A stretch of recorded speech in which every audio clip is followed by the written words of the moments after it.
Hello folks, it's Cody Wadzek, the Crooked Cook, coming to you yet again. Today we're going to feature something called Huevos Rancheros. Huevos Rancheros is basically, it's a Mexican dish. At the vaquero, it's a Tex-Mex dish that the vaqueros, caballeros used to make. It's a nice hearty meal. It really literally translates into ranch eggs. Very simple. It's just tortillas, beans, a ranchero sauce, which I'm going to demonstrate for you, and topped off with a little bit of queso fresco, which is just like a soft Mexican cheese akin to your fresh mozzarella. So I have my skillet going on here. I'm just going to just going to dice some onion right here. Now for your Huevos Rancheros, it's basically just your tomato sauce, onions, garlic if you have it, if you want. Okay, all these recipes I do aren't set in stone. If you want to mix it up, if you want to improvise, feel free. You know, it's I think a lot of part of the fun of working in a kitchen and being a cook is the art of improvisation. So we're going to toss these in a hot skillet and cook down for a sec.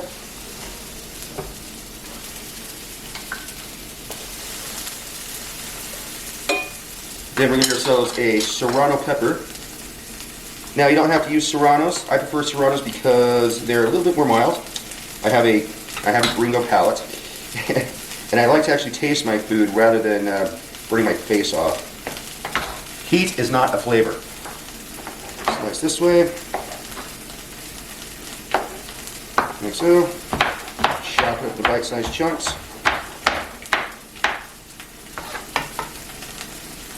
Slice down the center. Ooh, that's very fragrant.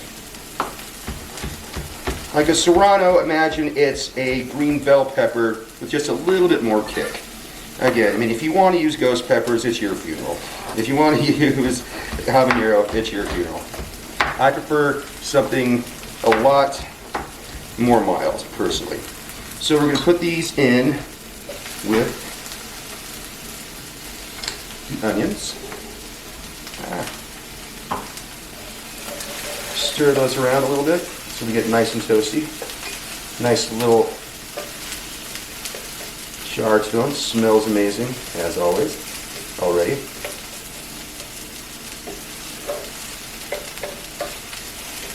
And then, in the meantime, what I did is I went ahead and diced up a bunch of tomatoes. Now, I'm going to do one more for two.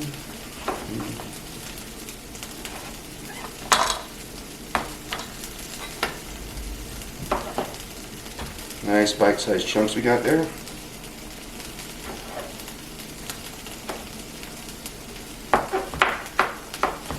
It ain't pretty, but we're going to mash it up anyway, so these don't need to be perfect. Just chop them up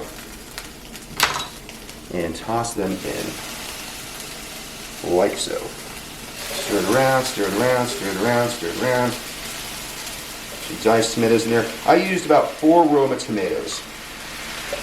Is what I use. I prefer Romas because they have a more robust flavor. I use any tomatoes that you have or are available. If you want to go canned tomatoes, go canned tomatoes. Like I say, there are pretty much no rules here. I'm just showing you a basic, very basic ranchero sauce. I hope my Mexican friends are going to kick my butt for doing this. Think, no, you're doing it wrong, Ese. Yeah, Lalo, if you're watching, I apologize in advance. Este, if you're watching, look, man, just let me do my thing. And so, since we put the tomatoes in, the temperature has gone down in the pan. So we're just going to turn this up just a little bit.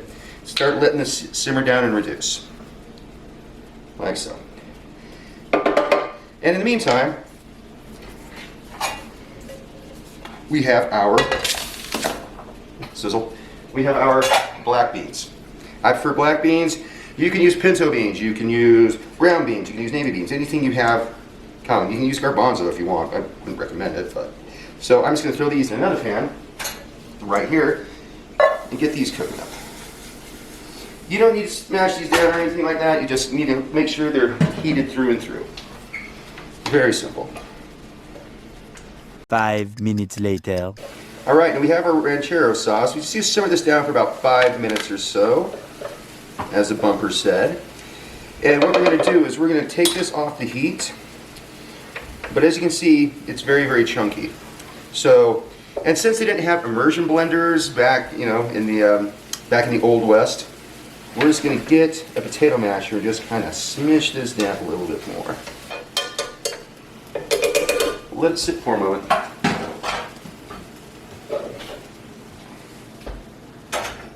Now over here, we have our frijoles negros, black beans.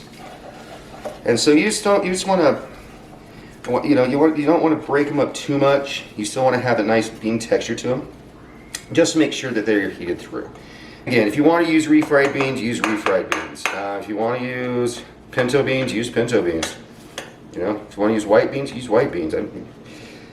Say these things are not set in stone. So, slide this back over here, take it off heat. Now, for the huevos part. Now, obviously, huevos is Spanish for eggs, and that's where hence the name comes from, Huevos Rancheros. Very good. And so we're just going to let our pan heat up here for a second. I personally prefer to use butter or some sort of margarine or something like that. Back in the olden days, they would just use olive oil, or not olive oil, just whatever type of oil they had. They'd use lard, rendered beef fat, whatever type of fat that you have in order to, mainly to keep it from like sticking to pans and such like that.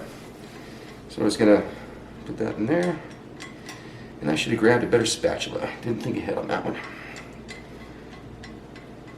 Just let the butter go down. Let that melt nice and good. Do a little swirl in the pan to make sure it's all nice and evenly coated, even though I'm using Teflon. Hey, non-stick is a myth. I'm just gonna tell you that right now. Even those ones you see on TV, those things don't. So you get your 2 eggs. Crack it on a solid surface. Do not crack your eggs on the side of the pan. That is a big no-no. Crack it on a flat surface. When you crack the eggs on the side of the pan, you run the risk of getting shells and breaking the yolk and basically not making it look good. So we're just going to let this sit here for a moment. Cook the eggs. It shouldn't take too terribly long. One thing you can do to make your eggs cook faster is incorporate a lid. It retains heat, causes it to go through, causes the heat to baste it. And it's wonderful. I use a lid as much as you can when you're cooking. If you have a sauce or anything like that, or eggs, or a lid is a wonderful thing. It's very underutilized, but there's a reason we use lids. Also to keep things from boiling over, like when you're making your pastas and stuff like that. It keeps boiling over, you can take off the lid, put a little oil in there, it's fine. And it also heats up things a heck of a lot quicker. So if you can, when you do, use a lid as much as you can. It's a great little cooking hack that everybody should know. So, it's looking good. Try to do sunny side up, but I don't know if I can. That's kind of not my forte. You'd think somebody who is a great chef, as myself, will learn how to cook a sunny side up egg, but there are certain skills that certain people have and don't have. I know how to make the perfect grilled cheese, but there's certain things you have a knack for and you don't have a knack for. I can cook scrambled eggs, great. But basted eggs or sunny side, a little hard for me. Grab our plate, and for the build, what we are going to do is first off set that side. I'm gonna get 2 tostadas. I was trying to find blue corn, but all they had were these. But I prefer having blue corn. It tastes better, looks better, stuff like that. But use any type of 4-inch deep fried corn tortilla or tostada, whatever you want to call it. Let those cook for a second more. Then we grab our refried beans we had. Just put some on top like so. Make a nice little pile. It's okay to make a mess. Happy accidents, happy accidents. There are no mistakes, just happy accidents. And I swear that's half of cooking right there. Is you think it's a mistake, but it's like, actually, hey, that's actually turned out pretty good, man. I think that's where a lot of cooking comes from. And let's admit it, cooking is an art. There's definitely an art to it. So like Bob Ross said, there are no mistakes.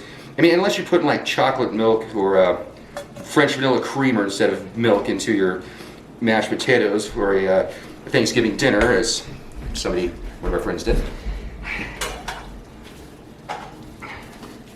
Then we're going to take off, oh, look at those. Those are beautiful. All right. Let's see if I can get these out that straight. Oh, they're still going to be good and runny in the middle. Yeah. Now, if you're weirded out about raw egg yolk, fine, you have dietary restrictions, got it, whatever. Say this is not an exact science. Baking is an exact science, but I don't want to get out there. But cooking, it's all about, a lot of it's like jazz music, it's like improvisation. So I'm just going to set that in the middle there. Get our wonderful ranchero sauce, homemade. You want to have the consistency of like chunky salsa. That's what you're going for. And in a pinch, if you don't want to make your own ranchero sauce, you can just dump some salsa over your eggs. You're going to do a little like that, like so. Fill up the gaps a little bit. And then to top it off, we are going to get some Queso Fresco. Now, what is Queso Fresco, you ask? Well, it's a Mexican cheese that is very similar to mozzarella. It's a very soft, milky cheese. Very moist. You just want to get some crumbles. Look at that. And then again, if you want to add cilantro or parsley to the top, make sure it's fresh chopped. Feel free, go right ahead. Set this aside here, and here you go, ladies and gentlemen, folks. But anyway, here it is. Huevos Rancheros, a very simple, easy dish to make. Very filling, very hearty. And can we get our lovely assistant Kim to come give it a try? Don't mind if I do. That looks amazing. And once again, smell-o-vision needs to be developed. Yes, it does. Ooh, that smells good. All right. Oh, I don't even know where to start. You don't even know where to start, just dig in. I gotta have that yolk. You gotta in have there. the yolk, yeah. Ooh. Oh, nice, perfect. Thank you. I thought you said you're not expert on sunny side. All right.